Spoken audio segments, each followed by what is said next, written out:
Ladies and gentlemen, welcome to Project Zomboid, or should I say Knox County, a world teeming with death and undeath. Being one of the most fleshed out survival games out there, the types of players that might arise might be worth showcasing. So, I offer you a front row seat to some of these tropes. I hope you packed a hammer and some nails and are hunkered down as we dive into and catch a glimpse into many different worlds, both big and small. Anyways, let's begin with the 10 types of Project Zomboid players that are in the world. Well, what do we have here? Actually, I already know that, and judging from his current playtime of 12 minutes on the game, this poor sod has around 3 minutes left to survive. Anyways, this is what you would call the noob. Brought in from outsider sources, they thought it would be a good idea to go into this game blind. While having the lowest life expectancy, watching a noob traverse the land of Knox County has to be one of the most entertaining— oh, shh! They're moving. As you can see, the movement system is really throwing them for a loop. But holy hell, they made it to the kitchen cupboard. And it seems like they're equipping themselves with a spoon. Any weapon is better than none, they must be thinking. How cute. Oh, they are taking everything from the house. I guess it's better to have everything than forget something. But judging from their moodles they already have, their character really isn't enjoying this the most. That won't stop them from exploring the neighborhood houses though. This is usually where most noobs die, so it should be interesting to see. Though they've gotten pretty lucky with spawns this time around. And it looks like they have their first locked door. Though this little fella has intuition to go through the window. But not remove the glass. I honestly don't think they realize they're bleeding at this point. And off they go to take literally everything in existence. Oh, and there's a first zombie. Watching them fight a zombie is like watching a drunk brawl. But, you know, they got the spirit at the very least, so you have to commend them on that. Okay, they're taking literally everything from that room as well. And holy hell, they found a shotgun. Now, who's gonna tell them? Oh, and there they go thinking that they're God now. There's the first shot, which is gonna mark the end of this survivor. Yep, there they go. It was a short but good experience. Godspeed, you glorious legend.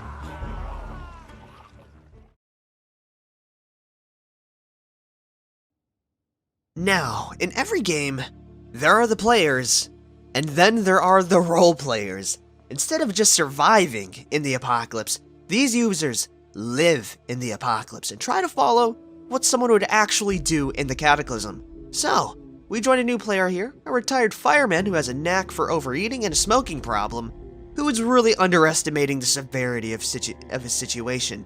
And instead of gaining XP or looting homes, this person actually followed the TV's advice to shelter in place for once. Not only that, but they are also watching the weekly broadcast of the news, almost glued to the screen, reading newspapers as much as they can, absorbing that juicy information into their retinal cavities. Their life can be awful slow at times, but what makes up for it is a pure pungency of simple reactions.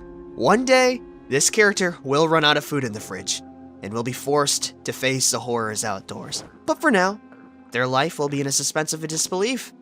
And it actually seems like this character has a journal. And matter of fact, it looks like they're going to be doing a succession run with that. Nice little RP. While not as entertaining as a noob, life goes on in this little home oasis. At least until the chopper event hits.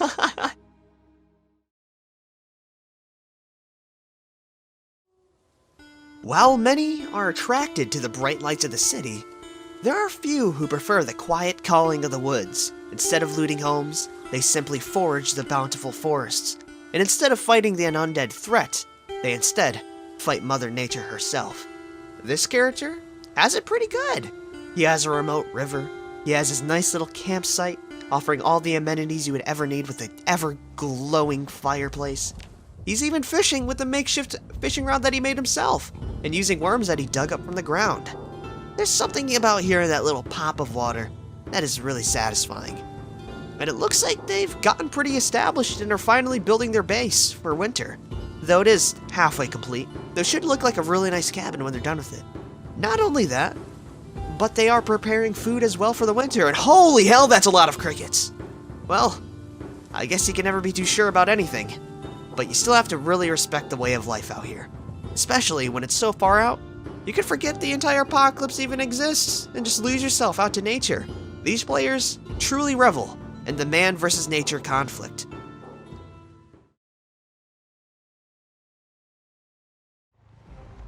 And here we have the most common player, the Survivor, a direct evolution of the Noob. These players have gone through the gauntlet countless times, losing more survivors than you could possibly count, but that experience has proven to be pretty useful, and now they can consistently live past the first week. But still, most perish before the first month. It looks like Mr. Survivor here actually has a vehicle and is gonna go check out this remote store location.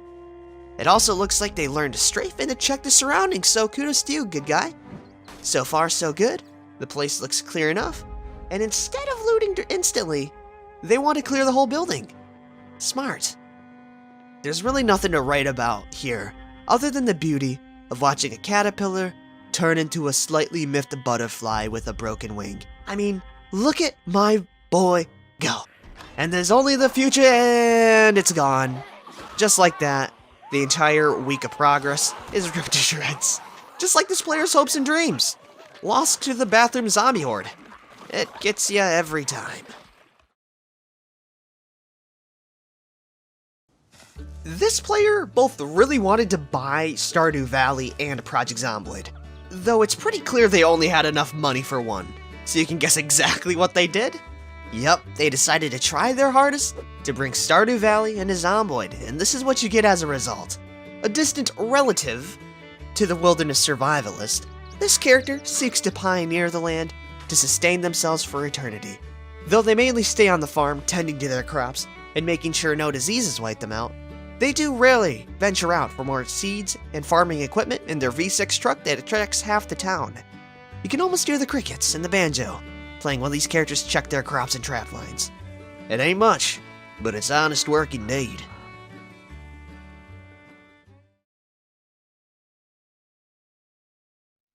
Now we have one of the most enigmatic players out there, and this is the Builder. Having survived the initial chaos and gathering the most needed tools, the entire goal now is to construct whatever fancies the heart of this mysterious player. While some projects can be simple as a base, others can get much more abstract.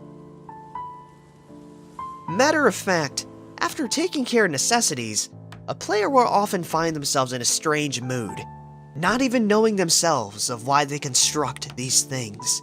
Living off of nails and freshly sawed pine planks alone, they continue to build more, and more. Take this never-ending staircase, for example. Some philosophers might say that they are trying to ascend and reach God himself to bask in the light once more after so many unfruitful tries. And I would have to agree with them with this one, because 9 out of 10 times what kills these mysterious builders off isn't the zombies, but the building themselves in some sort of sick twist of events. I guess they can really reach heaven in that way, though.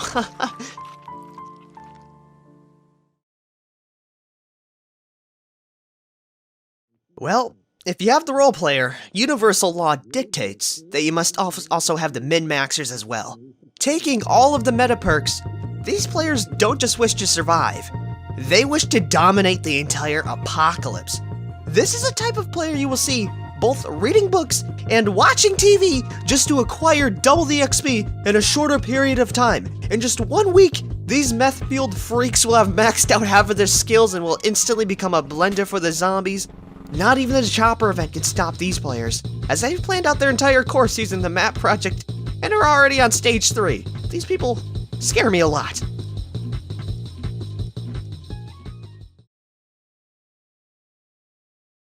Picture this. It's a quiet summer afternoon. It's too quiet to be normal.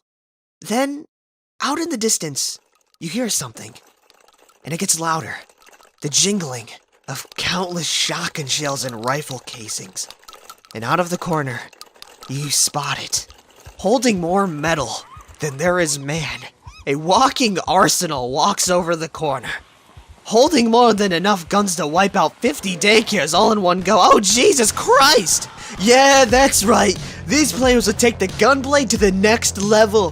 What's fun in a zombie game if you aren't gunning them down like it's Left 4 Dead 2, baby? We got enough ammo for the entire country. M249s for breakfast, grenade launchers for lunch, automatic shotguns for dinner, and full special force attire and countless mods that make attachments to 04 attachments.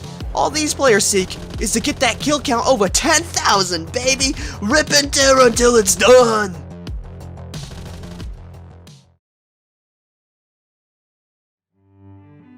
Honestly, if you play the game long enough, you will probably see yourself reach the Masochist stage in life.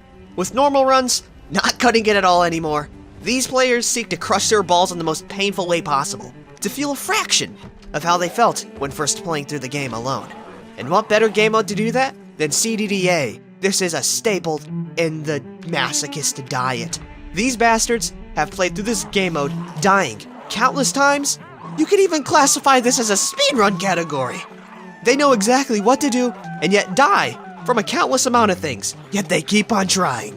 Again, and again, and again, again, again, again. Nothing will stop this player from not engaging this behavior, like a very bad habit that you need to stop and have an intervention for. But it's all for a greater cause, because we survived a day longer than last time. Let's go! It's a never-ending cycle. Please send help.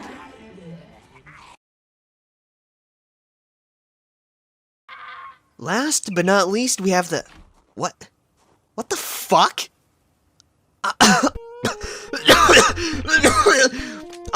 Yeah, we have the... Yeah. Jesus. What the... Is this the final evolution? I can't help but feel disgusted. Yet I can't take my eyes away from this. Oh my god. This is beautiful. Anyways, if you guys liked this little showcase, it'd be really cool if y'all subscribed and liked the video. It would mean... I'm sorry, I'm still lost. It would mean a lot to me if you guys did. It's my dream to take this even further, so yeah. I hope you guys enjoyed this video. Be sure to have a good day, and I will see you all later. Peace out.